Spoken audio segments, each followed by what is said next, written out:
వెంట్రుకలు కత్తిరిస్తాం బాబు, వెంట్రుకలు. మేమనుకున్న చోటైతే 100 రూపాయలు, మీరు అనుకున్న చోటైతే 1000 రూపాయలు. అయినా మా బార్బర్ల జీవితం చాలా అంటే చాలా దారుణమైపోయింది. ఈ కత్తి కంటే చాలా డేంజర్. ఏమైనా చిన్న పొరపాటు జరిగితే చాలు ముందుగా బయటపడేది గాయం కాదు, బట్టతల. ఓయ్ బాబు, రా రా రా రా రావయ్యా. కట్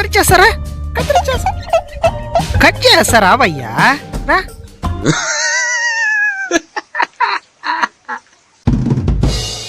ఈ కత్తెర కూడా నన్ను చూసి భయపడుతుంది. ఎందుకో తెలుసా? నిన్న ఒకరికి హెయిర్ కట్ చేశా, కాకపోతే తల మీద 0 సిగ్నల్ టవర్లో ఇంత అయిపోయింది. అది ఎలా వచ్చిందో అంత స్టైల్గా నాకు కూడా తెలియదు. కాకపోతే ఒకే డౌట్, ఆ టవర్కి ఇంకా సిగ్నల్ వస్తుందో రాలేదో. రా బాబు, రా రా రా రా, కూర్చో కూర్చో. ఏం బాబు, ఏం కట్ చేయాలి? ఏం కట్ చేయడం ఏంటన్నా? నా తల మీద ఏంటి కత్తిరించండి. అదే అదే, ఏ స్టైల్లో కత్తిరించాలి అని అడుగుతుండా. హీరోలా కనిపించాలన్నా, హీరో కట్ చేయండి. అర్రే, హీరో కట్ అయితే నా దగ్గర ఒక్కటే ఉన్నది బాబు. విలన్ కట్ అయితే నీకు ఫ్రీ. సరే సరే, అలాగే చేయండి. కాకపోతే అమ్మాయిలను చూడంగానే పడుకోవాలి. అబ్బా, నీ ఫేస్ చూసి అమ్మాయిలు వస్తే అది నీ ఫేస్ వల్ల కాదు, అపరిచితుడు సీక్వెల్ వల్ల. అన్నా, ముందే చెప్తున్నాను, నేను సల్మాన్ ఖాన్ లా కనిపించాలి.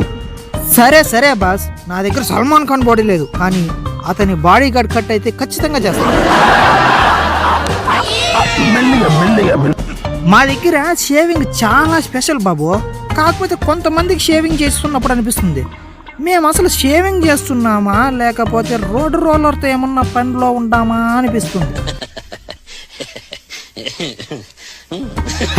అయిపోయింది బాబు, ఇక లేచి అద్దంలో చూసుకోండి.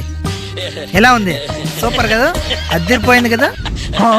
ఏందిరా ఏందిరా ఏందిరా? నిజం చెప్పు, నిజంగానే బార్బరేనా? బాగలేదా? నిజం చెప్పాలంటే నేను బార్బర్ కాదు, ట్రైనింగ్ తీసుకుంటాను.